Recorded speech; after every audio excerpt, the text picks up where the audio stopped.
ನಮ್ಮ ದೇಶ it's is country of seasons. ಬೇಸಿಗೆ ಬರುತ್ತೆ, ಮಳೆಗಾಲ ಬರುತ್ತೆ, ವಸಂತಕಾಲ ಬರುತ್ತೆ, ಒಂದೊಂದು ಸೀಸನ್ನಾಗ ಒಂದೊಂದು ಥರ ಕಾಯಿಲೆ. ಈಗ ನಾವು ಬೇಸಿಗೆಯನ್ನು ಫೇಸ್ ಮಾಡ್ತಾ ಇದ್ದೀವಿ. ನಿನ್ನೆ ಬೆಂಗಳೂರು ಟೆಂಪರೇಚರ್ 41 ಡಿಗ್ರಿ. ಆ್ಯಕ್ಚುಲಿ ನಮ್ಮ ಬೆಂಗಳೂರಿನ ಏರ್ ಕಂಡೀಷನ್ ಸಿಟಿ ಅನ್ನೋರು. ನಾನು MBBS ಓದಿದ್ದು ಬಳ್ಳಾರಿ ಒಳಗೆ 46 ಡಿಗ್ರಿ ಟೆಂಪ್ರೇಚರ್ವರೆಗೂ ನಾವು ನೋಡೀವಿ. ಒಂದು ಪದ ಎಲ್ಲರೂ ಕನ್ಫ್ಯೂಸ್ ಮಾಡ್ಕೋತಾರೆ, ಹೀಟ್ ಸ್ಟ್ರೋಕ್ ಅಂತಾರೆ. ಹಂಗಂದ್ರೆ ಏನಂದರೆ ಬಿಸಿಲು ಈಗ ನಮಗಿಲ್ಲೆಲ್ಲ 36 ಡಿಗ್ರಿಗೆ ಅಡ್ಜಸ್ಟ್ ಆಗಿದ್ದು, 39ಕ್ಕೆ ಹೋದಾಗೆ ನಮ್ಮ ದೇಹ ಬೆವರಕ್ಕೆ ಶುರುವಾಗುತ್ತೆ, ಡಿಹೈಡ್ರೇಷನ್ ಶುರುವಾಗುತ್ತೆ, ಕಣ್ಣು ಕತ್ತಲೆ ಬಂದಂಗೆ ಆಗುತ್ತೆ. ಅದರೊಳಗಾಗಿ ಬಿಸಿಲಲ್ಲಿ ಏನಾದರೂ ನೀವು ನಡ್ಕೊಂಡು ಹೋಗ್ತಾ ಇದ್ದರೆ ಜೀವ ಕಳ್ಳೋದಂಗಾಗಿ ಬಿದ್ದೋಗ್ತಾರೆ. ಇದನ್ನು ಸನ್ ಸ್ಟ್ರೋಕ್ ಅಂತೀವಿ ನಾವು. ಇದು ಈ ಸಮಯದಲ್ಲಿ ಇನ್ನೊಂದೆರಡು ನೀವು ಕೇಳಿದ ಒಂದು ಪ್ರಶ್ನೆ, ಕಿಡ್ನಿಯಲ್ಲಿ ಕಲ್ಲು ಯಾಕಾಗುತ್ತೆ ಅಂತ. ರೀನಲ್ ಸ್ಟೋನ್, ಯೂರಿನರಿ ಸ್ಟೋನ್ ಇವೆಲ್ಲೂ ಕೂಡ ನೋಡಿ ಕಿಡ್ನಿಗಳ ಕಲ್ಲು ಉತ್ಪತ್ತಿ ಆಗುತ್ತೆ. ಕ್ಯಾಲ್ಶಿಯಂ ಆಕ್ಸಲೇಟ್ ಸ್ಟೋನ್ ಬರುತ್ತೆ, ಮಲ್ಬರಿ ಸ್ಟೋನ್ ಬರುತ್ತೆ, ಅನೇಕ ಸ್ಟೋನ್. ಇದಕ್ಕೆ ಕಾರಣ ಕ್ರಿಸ್ಟಲೈಸೇಷನ್. ನೋಡಿ ಮನುಷ್ಯ ಯಾವಾಗ ನೀರು ಕಡಿಮೆ ಕುಡಿತಾನಲ್ಲ, ನಾವು ನೋಡಿರೋದು ನಿಮ್ಗೆ ಹೇಳ್ತಾ ಇದ್ದೀನಿ. ನಾನೊಬ್ಬ ಸರ್ಜನ್ನು.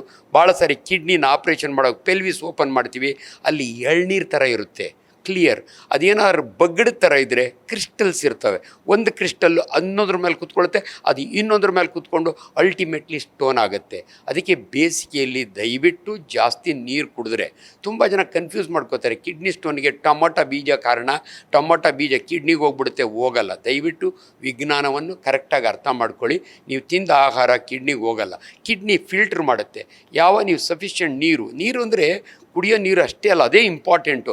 ಎಳ್ನೀರು ಕುಡಿತೀರಿ, ತಿನ್ನುವ ಆಹಾರದಲ್ಲಿ ದೇವರು ಭಾಳ ಗ್ರೇಟ್ ಸೈಂಟಿಸ್ಟ್ ಇದ್ದಾನೆ. ಕರ್ಬೂಜದ ಹಣ್ಣಿದೆ, ಕಲ್ಲಂಗಡಿ ಹಣ್ಣಿದೆ, ಅದೆಲ್ಲ ಸೀಸನಲ್ ಫ್ರೂಟ್ಸ್. ಇಂಥವನ್ನು ಜಾಸ್ತಿ ನೀವು ಉಪಯೋಗಿಸ್ಕೊಂಡ್ರೆ ನಿಮ್ಮ ಯೂರಿನ್ ಔಟ್ಪುಟ್ ಚೆನ್ನಾಗಿರುತ್ತೆ. ಯಾವಾಗ ಯೂರಿನ್ ಔಟ್ಪುಟ್ ಚೆನ್ನಾಗಿರುತ್ತೋ ಕ್ರಿಸ್ಟಲೈಸೇಷನ್ ಆಗಲ್ಲ. ಈವನ್ ಕ್ರಿಸ್ಟಲ್ ಆದರೂ ಕೂಡ ವಾಶ್ ಔಟ್ ಆಗಿಬಿಡುತ್ತೆ. ಅದರಿಂದ ದಯವಿಟ್ಟು ಬೇಸಿಗೆಯಲ್ಲಿ ಫಸ್ಟ್ ಪ್ರಿಕಾಷನ್ನು ನೀರು ಜಾಸ್ತಿ ಕುಡೀರಿ. ಆಮೇಲೆ ತುಂಬ ಜನ AC ಒಳಗಿರ್ತಾರೆ, ಅನುಕೂಲಸ್ಥರು. ಆದರೆ ಹಳ್ಳಿ ಕಡೆ, ನಾನು ಹಳ್ಳಿ ರೈತನ ಮಗ ಇದ್ದೀನಿ, ಭಾಳ ಜನ ಕೇಳ್ತೀನಿ, ನಿಮ್ಮ ಮನೆ ಸುತ್ತಮುತ್ತ ಮರಗಿಡಗಳಿರಲಿ.